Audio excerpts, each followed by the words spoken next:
Welcome to Wake Up and Teach by Kelly Education, where we uncover inspiring stories and strategies for reimagining our nation's education workforce.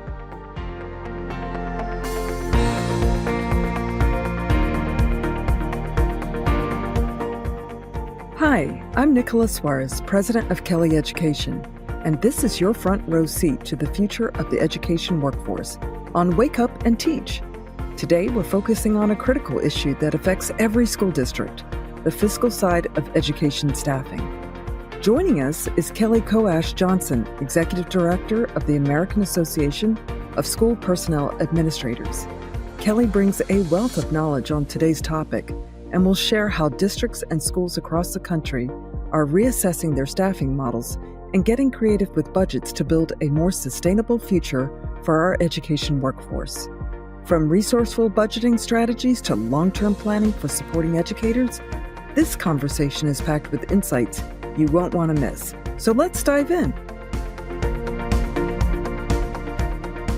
Kelly, welcome to the show.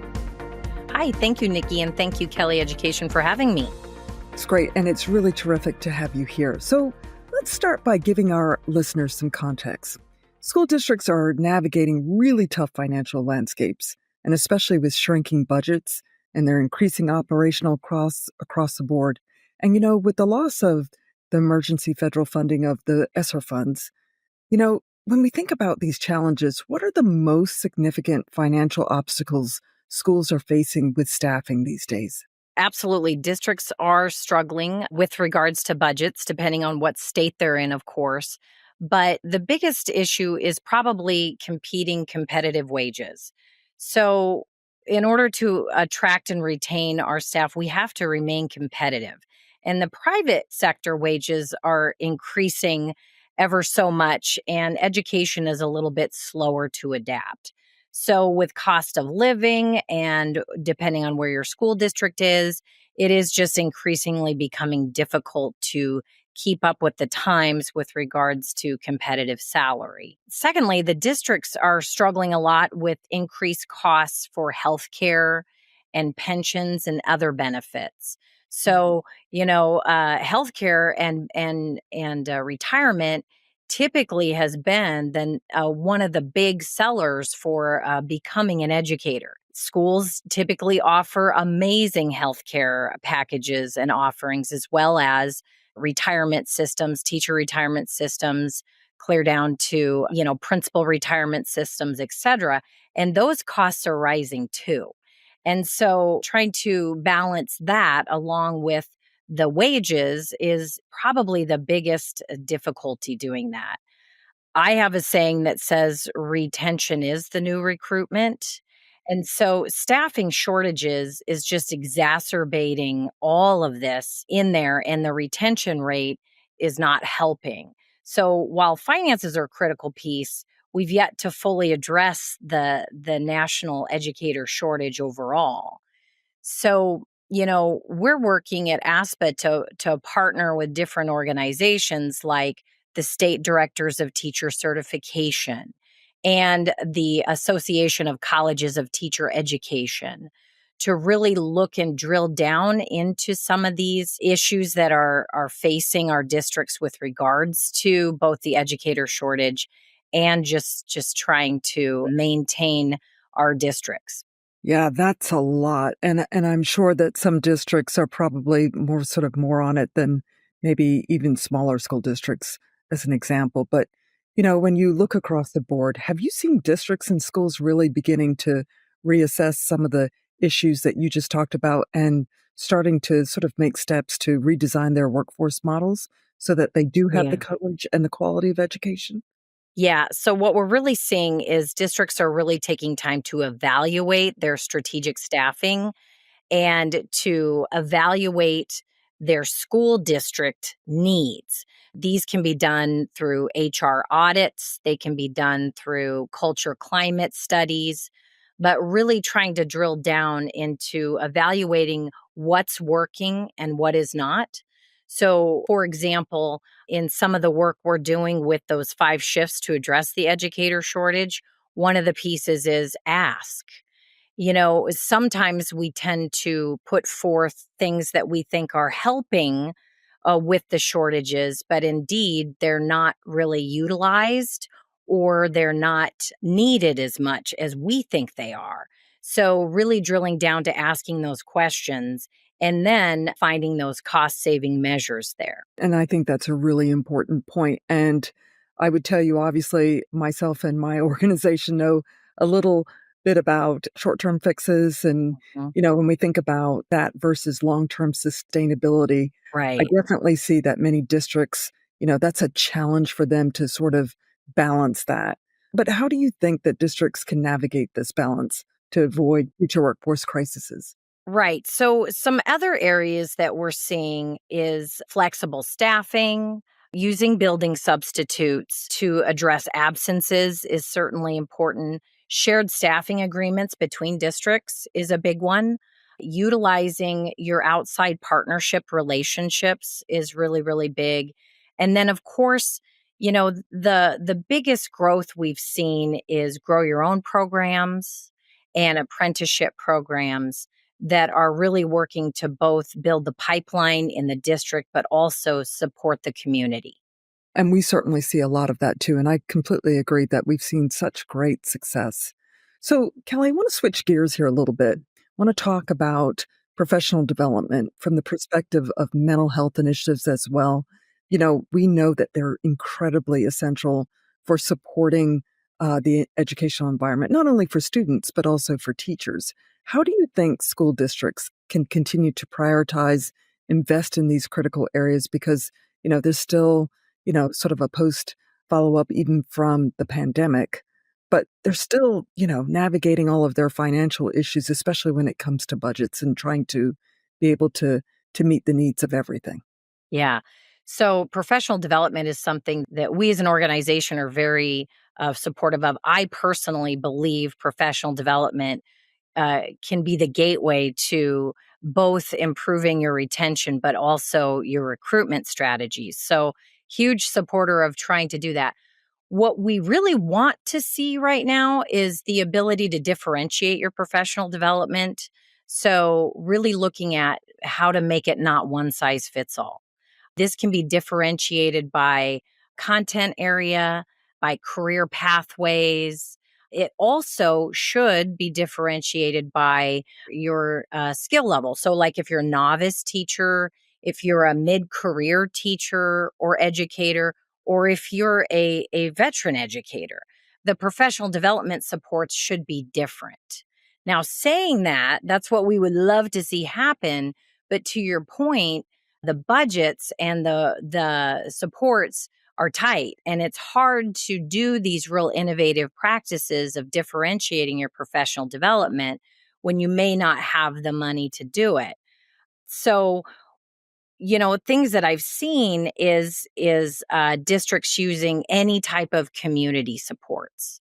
So looking outside of just the education world and really leaning into their community, their states. For us, we've seen a lot of our state affiliates do different professional development for not only the HR directors, but for some of the groups that the HR directors really want to support professional development for.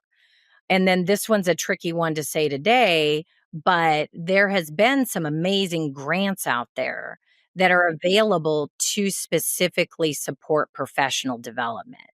And when we talk about competing with the private sector, professional development is one of those areas that they're doing circles around us. They really have leaned into professional development and career growth a long time ago. And again, education is a little bit slower to adapt, but we still believe that for recruitment and retention of all of our staff, professional development is super important. And when I say all, I mean not just our teachers. It includes our substitute teachers, regardless where we get them from, and building them into a community of support and positive culture through professional development. That's terrific. And I hear that across the board too in many of our different client partnerships. And I'm really glad to hear that substitute teachers to be, an extension of the Yes. workforce. It's amazing. Yes. Yeah. So there is no doubt, I'm sure that you've heard so many inspiring success stories or even some really standout examples of how school districts that even with, the conclusion of federal funds like ESSER have successfully really tackled their financial challenges while still continuing to support both students and teachers. Do you have any examples that you would love to share? Because I would love to share that with our audience. Absolutely. So we're super lucky. We have a program called the EHCLE, which is a certification for executive human capital leaders in education. And one of the requirements to complete that program is that individuals have to do kind of like a year long innovative practice. And this last year in particular, we had some amazing districts from around the country present on just that topic. What are they doing innovative to address budgets, changing atmosphere and environments, as well as the shortage? And we have seen sessions out of Illinois on total rewards. So, how to develop a program of total rewards to address their recruitment and the practical approaches that came with that. And by the way, when they talk about total rewards, it's not just your pay. Right. It is kind of what we talked about earlier. It's really drilling down to what's needed, what's not. We might offer pet insurance when nobody wants pet insurance, Right. or we may not offer pet insurance when everybody wants pet insurance. And so, really drilling down to that total rewards, probably the one that came out strongest this year was the redesigning of onboarding and orientation and mentoring programs, That's great. which, by the way, include again all those staffing levels and differentiating them. So, not having an onboarding or a orientation process that is a one size fits all, and making sure that you are including everyone, because I have no problem saying it. Sometimes substitutes get the shorter end of the stick and they're not included in some of these other building level, activities or things like that. So having districts share about how they are redesigning their onboarding and overhaul program to include all of those has been really amazing to see. So, a district out of Ohio, they did the 4 C's of onboarding. So, compliance, clarification, culture, and connection. And in her data, she really hit on that connection piece as coming back and being told that was one of the key areas. So when we talk about the mental health supports and allowing educators to have a sense of well-being and connection to their positions, that was really important to her study on onboarding. And then, of course, those teacher apprenticeship programs, we've seen a lot of work in those where you bring them in early and you bring them in fully. So it's not just to show up and be a little bit a part of it, but it's like, let's embed you into the culture of what is happening. And so that was really neat to see. St. Charles Parish out of Louisiana did a huge deep dive into their mentoring and induction program and in their environment of change, which is kind of what we're talking about. So they redesigned their mentor induction program to meet some of their strategic staffing goals. So you got to always put them back to the strategic staffing goals. But they believe that they needed to increase their focus of nurturing our new educators, which so we're seeing a lot of those words, building community, nurturing. And by the way, a big piece of the Louisiana St. Charles Parish is offering comprehensive development and support to ensure that the talented are that they hired thrive and more importantly stay. So that's probably this past year the most movement I've seen is on those early supports, the professional growth, and then that sense of belonging and community has been huge. I absolutely love and subscribe to everything you just said. I think that's fantastic. So I know we're coming to the end of our conversation, but as you look ahead, what final advice would you give to district leaders and especially school personnel administrators on building a more financially sustainable and resilient workforce, especially? Yeah. So stay in touch with all of your colleagues. So, one of my big goals at ASPA is to share as many best practices and innovative work we possibly can. Constantly pushing out. Did you hear what St. Charles Parish did in Louisiana? Did you hear what Indian Hills School District in Ohio is doing? And really pushing out those innovative practices because A, you don't know what you don't know until you don't know it. Mm, And then B, we all need to learn from each other. And for as much as we might be different because we're in different states and we might have different communities, the work of human capital leadership does have an underlying similarity.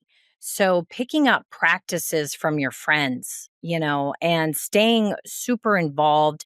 What we're concerned about is with budgets that the first thing that will go is school district leaders' ability to maintain their own professional growth, right? So their own membership in organizations like ASPA and their ability to attend professional development where they would get this. And so you don't have to travel across the country to get all this sometimes. And you just have to look. And then state affiliates are a great place to make sure that you're staying involved too. So, we have 38 state affiliates across the country that meet and they talk about the same things, innovative practice and best practices to address shortfalls and things like that.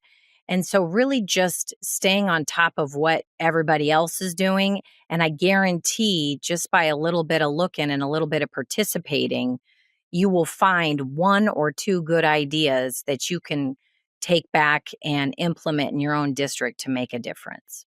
I love that, Kelly. I just want to thank you for this morning's conversation. It's been incredibly enlightening, and thank you for your expertise and the work that you and your organization do every single day. Well, thank you for supporting us with the ever-growing need of substitute teachers and other, areas of critical need.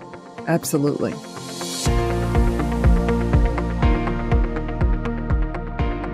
What a fascinating discussion with Kelly Coash-Johnson, Executive Director of the American Association of School Personnel Administrators.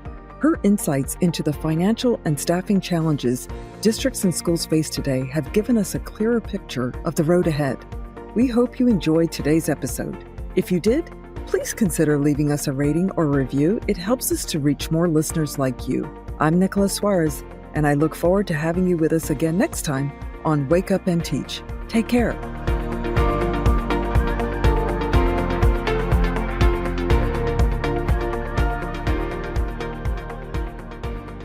This podcast was produced in partnership with Amaze Media Labs.